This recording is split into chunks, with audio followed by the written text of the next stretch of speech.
Assalamualaikum warahmatullahi wabarakatuh, Pak Evan. Waalaikumsalam warahmatullahi wabarakatuh. Selamat siang, Bapak. Apa kabarnya? Alhamdulillah sehat Bapak. Ya, Pak Evan. Sebelum nanti Bapak melaksanakan coaching yang akan Bapak lakukan dengan si coaching, di sini saya sebagai observer Pak atau pengamat. Bolehkah saya nanti akan mengajukan pertanyaan kepada Bapak? Satu Pak. Oke. Baik, terima kasih. Oke Pak, dalam coaching Bapak nanti akan melaksanakan tentunya dari alur kita ya Pak ya. Kemudian ada kompetensi-kompetensi yang harus Bapak miliki. Nah, kira-kira nanti dalam coaching tersebut kompetensi apa Pak yang Bapak kembangkan dari si coaching tersebut Pak dalam proses coaching ini Pak? Mungkin yang saya akan kembangkan itu otomatis pengen semuanya ya. Tapi nanti Bapak kehadiran, mendengarkan secara aktif, membuat pertanyaan yang terstruktur untuk nanti pada saat coaching. Oh baik. Kemudian dari kompetensi tersebut Pak, kira-kira kompetensi apa yang ingin Bapak amati lebih khusus atau fokusnya kemana Pak? Sebenarnya pengennya semuanya Pak. Tapi untuk mungkin keterbatasan waktu gitu, mungkin saya akan mengambil kompetensi tentang mendengarkan ya, keaktifan, kemudian pertanyaan, akan memberikan pertanyaan yang berbobot supaya si coach ini itu bisa memberi potensi atau solusi-solusi yang akan dia miliki nanti. Ya, bagus sekali Pak. Kemudian nantinya setelah coaching ini Bapak punya harapan apa kepada si coaching ini Pak? Harapan saya sebagai coaching supaya coaching nanti bisa menemukan solusi dari permasalahan yang coaching hadapi. Ya, baik. Nanti untuk coaching boleh izinkan saya menjadi observer ya Pak ya. Baik, silakan dilanjutkan ke coachingnya Pak. Bolehkah saya minta waktunya Pak? Saya mau bercerita tentang apa yang saya rasakan akhir ini Pak di kelas. Baik, apa yang mau Bapak ceritakan? Begini Pak Evan, akhir-akhir ini saya itu merasakan murid-murid di kelas yang saya ajar kurang antusias Pak dalam menerima pembelajaran dari saya. Selain itu jumlah murid yang saya mengerjakan tugas itu hanya 50% Pak. Jadi menurut Pak Ilham, apa yang Bapak harapkan dari obrolan ini?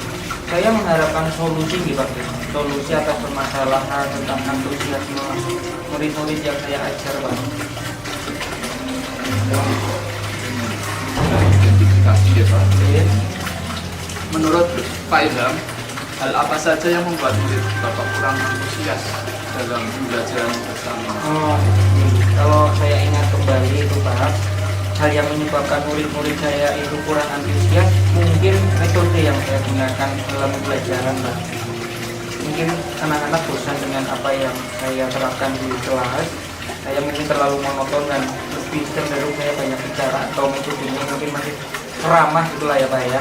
Dan saya tidak memberikan kesempatan atau ruang buat anak-anak saya itu untuk aktif berbicara. Oh, begitu. Kira-kira apa saja yang dapat membuat murid Bapak antusias dalam pembelajaran? Menurut saya ini Pak, murid-murid pasti menginginkan pembelajaran yang asik, tidak monoton lah gitu ya, yang tidak membosankan seperti itu Pak. Ya, saya sependapat dengan Pak Ilham. Lalu menurut pendapat Bapak, apa saja yang bisa membuat murid asik ya, tidak bosan dalam pembelajaran?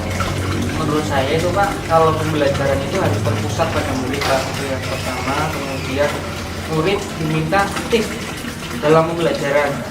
Mungkin juga guru harus ada activity juga Pak, agar anak-anak bisa fokus gitu. Ataupun game pembelajaran yang lebih menarik seperti itu Pak. Seperti itu yang saya pikirkan. Lalu Pak, mengenai tugas yang diberikan kepada murid Bapak, apakah penyebabnya sehingga kurang antusias? Kemungkinan tugas saya juga terlalu banyak juga ya Pak ya. Pertama, kemudian banyak pertanyaan apa tanpa yang memberikan sumber belajar yang jelas mungkin seperti itu Pak. Jadi sumber belajarnya juga kurang asik gitu Pak. Sumber belajarnya mau ya Pak? Kalau sementara saya tuh hanya menggunakan buku yang ada di perpus saja sih Pak. Kan gitu ya Pak. Mungkin saya pikir banyak juga sih Pak ya untuk sumber belajar yang bisa digunakan.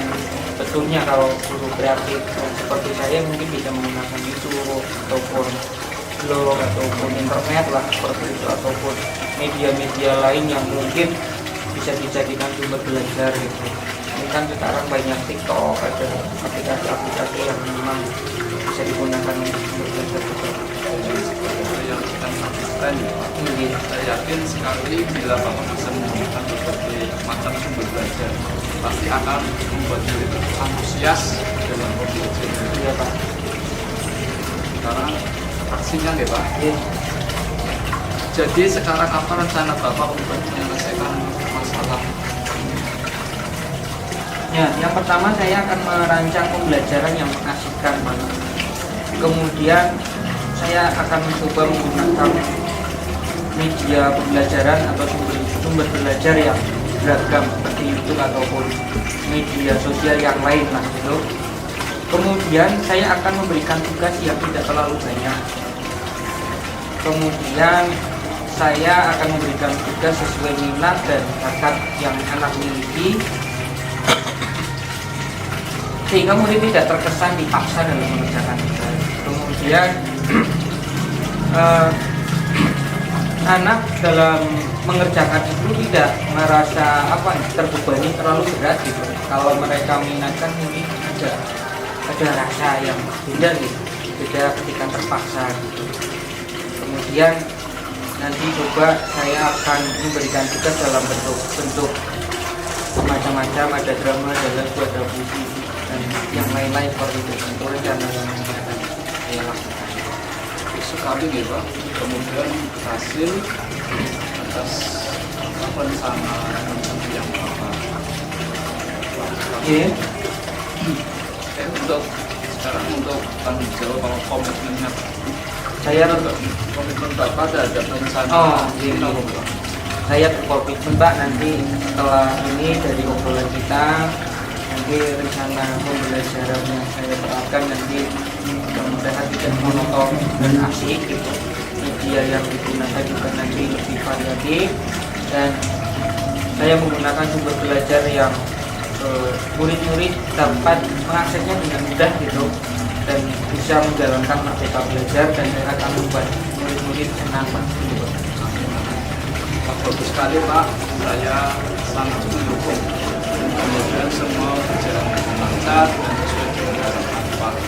Oke, terima kasih di Pak Melvan dan waktunya mau sharing dengan saya atas kelemahan-kelemahan dalam pembelajaran saya, dan alhamdulillah saya sudah menemukan langkah yang baik. Itu Pak, matur nuwun Pak. Tinggal deh Pak. Iya, sampai lagi. Selamat siang Pak. Siang Pak. Baik. Tadi Bapak sudah melaksanakan coaching dengan Bapak Ilham selaku coach ya Pak. Tadi Bapak sebagai coach. Berdasarkan observasi yang saya laksanakan dengan proses coaching Bapak, sudah sangat luar biasa sekali Pak. Jadi yang Bapak lakukan dengan Pak Ilham sudah sesuai dengan tahapan-tahapan yang sebagaimana mestinya ya Pak. Dari alur tirta sudah ada tujuan, kemudian identifikasi, kemudian ada rencana aksi yang akan dilaksanakan, kemudian tentunya ada komitmen dan tanggung jawab ya Pak ya. Baik, dari observasi tersebut saya nilai sudah sangat baik Pak. Nah, tetapi dalam sebuah coaching pasti tentunya ada yang ingin ditingkatkan lagi ya Pak ya, terkait apa yang sudah Bapak laksanakan tadi. Dari kompetensi-kompetensi yang Bapak lakukan, kira-kira kompetensi mana yang ingin ditingkatkan terus Pak terhadap proses coaching tersebut? Ya, terima kasih Pak Suwarno atas observasi Bapak yang dilakukan pada saat presentasi sama coachingnya yaitu Pak Ilham. tentunya kami sebagai coaching pasti ada kelemahan atau kekurangan, tentunya nanti akan saya perbaiki terus menerus. Dari kompetensi yang saya tingkatkan itu kaitannya dengan pertanyaan yang berbobot supaya bisa menggali si kucingnya itu yang mendapatkan solusi dari masalah. Oke, memang betul Pak, jadi nanti agar bisa dilaksanakan coaching berikutnya lebih baik lagi ya Pak ya. Ya, demikian Pak atas observasi saya terhadap coachingnya Bapak. Mudah-mudahan apa yang menjadi tujuan Bapak dapat dilaksanakan dengan baik. Terima kasih Pak Irfan. Iya.